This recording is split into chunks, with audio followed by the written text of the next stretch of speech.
এই সরকারের কোনো নৈতিক ভিত্তি বলে কোনো কিছু নাই। সরকার 106 এর মাধ্যমে হওয়ার কারণে রাজনৈতিকভাবে এবং আইনি কারণে জনগণ থেকে একটা বিচ্ছিন্ন হয়ে যায়, কারণ এটা লিগ্যাল ভিত্তি আছে কিন্তু নৈতিক ভিত্তি নাই। আমাদের যদি সংবিধান ঠিক না করতে পারি, সংস্কার করতে না পারি, তাহলে বাংলাদেশের শেখ হাসিনার যে রিজিমটা আছে এটা বারবার ফেরত আসার চেষ্টা করবে। এটা বাংলাদেশের জাতি হিসাবে আমাদের জন্য দুর্ভাগ্য যদি চুপ্পু এই সনদে সাইন করে।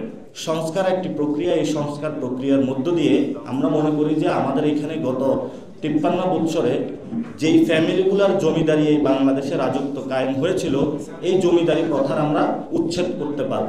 এই জমিদারি প্রথা উচ্ছেদ করার জন্যই কিন্তু ঐক্যমত কমিশন গঠন হয়েছিল। যে জমিদারিদের যে দলিল এখানে রয়েছে, আমাদের যে সংবিধান জমিদারদের স্বার্থ সংশ্লিষ্টতার প্রেক্ষাপটে আমাদের সংবিধানটা বানানো হয়েছিল।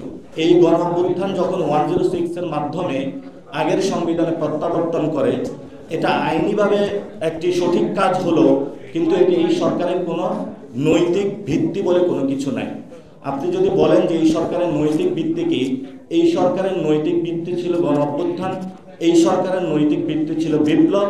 এই সরকারকে যদি গণঅভ্যুত্থান এবং বিপ্লবের কথা বলতে হয়, তাহলে এই সরকারের শপথ পাঠ যেটা, সেটা জনগণের সম্মুখে থেকেই তাকে শপথ পাঠ করা উচিত ছিল। সরকার সেই জায়গায় ভুল করেছিল এবং পরবর্তীতে যখন আমাদের সামনে আরেকটি সুযোগ এসেছে যে আমাদের এই জুলাই যে সংস্কার প্রক্রিয়াটা আছে, এটার আইনি ভিত্তিটা কে দিবে, সে জায়গায় আমরা বলেছিলাম নৈতিকতার জায়গা হলো ডক্টর ইউনূস দিবেন। শাহাবুদ্দিন চুপ্পু দিলে লিগ্যাল ওয়াইতে ফ্রেমওয়ার্কে এটা জায়েজ হবে, কিন্তু এটার নৈতিকতার জায়গাটা থাকবে না। আর যখন আপনি কোনো আইন তৈরি করেন, নৈতিকতার জায়গা না থাকে, তখন ওই আইনটা, ওই সংস্কারটা জনবিচ্ছিন্ন আইনে রূপান্তরিত হয়। এর মধ্যে দেখেছি গণঅভ্যুত্থানের শক্তিকে অনেকে মব বলার প্রচেষ্টা চালিয়েছিল, অনেকে সন্ত্রাসী বলার প্রচেষ্টা চালিয়েছিল। যে এটা তো আমাদেরকে স্বীকার করতে হবে, গত 1 বছরে গণঅভ্যুত্থানের শক্তি এখনো স্থিমিত হয়ে যায়নি। কিন্তু যে রাজনৈতিক এবং শাসনতান্ত্রিক যে কাঠামো, সেই কাঠামোর মধ্যে সরকার 106 এর মাধ্যমে হওয়ার কারণে রাজনৈতিকভাবে এবং আইনি কারণে জনগণ থেকে একটা বিচ্ছিন্ন হয়ে যায়, কারণ এটা নৈতিক ভিত্তি না থাকার কারণে। এটা লিগ্যাল ভিত্তি আছে কিন্তু নৈতিক ভিত্তি নাই। আমরা যখন জাতীয় নাগরিক কমিটি ছিলাম এবং বৈষম্য মিলে আমরা শহীদ মিনার একটি কর্মসূচি দিয়েছিলাম, সেখানে আমরা বলেছিলাম শেখ হাসিনার দোসর এই চুপ্পুকে পদত্যাগ করতে হবে। এবং যখন আমরা এই দাবিটা জানিয়েছিলাম, বাংলাদেশের আপামর জনতা সবাই সাপোর্ট দিয়েছিল।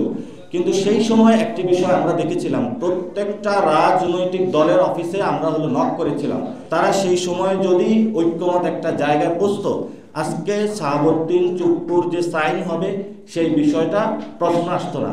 এটা বাংলাদেশের জাতি হিসাবে আমাদের জন্য দুর্ভাগ্য যদি চুপ্পু এই সনদে সাইন করে। গণভোট এবং যে জাতীয় যে নির্বাচন, সেটা একই দিনে হোক, আমাদের কোথাও কোনো সমস্যা নাই, আমরা এটাতে ফ্লেক্সিবল।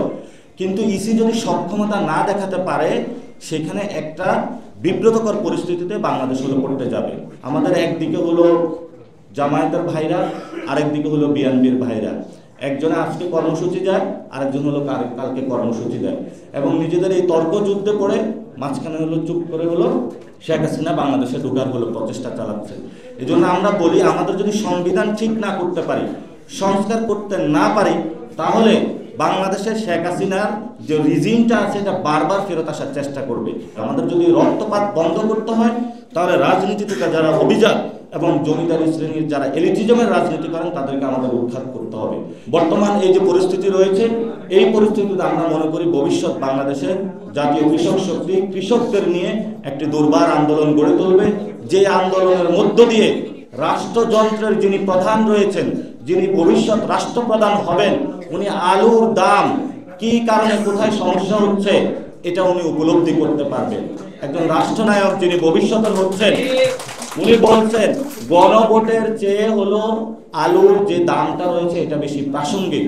দাস বানানোর যে রাজনীতি, আমরা সেটা করতে ইচ্ছুক নয়। আমাদের যারা আসল বাপ, আমাদেরকে যারা জন্ম দিয়েছে, যারা কৃষক সত্যিকার অর্থে, আমরা তাদের সমস্যা সমাধানের রাজনীতি করতে চাই। আমরা আমাদের জীবন কোনো পরিবারের কাছে বর্গা দিতে চাই না।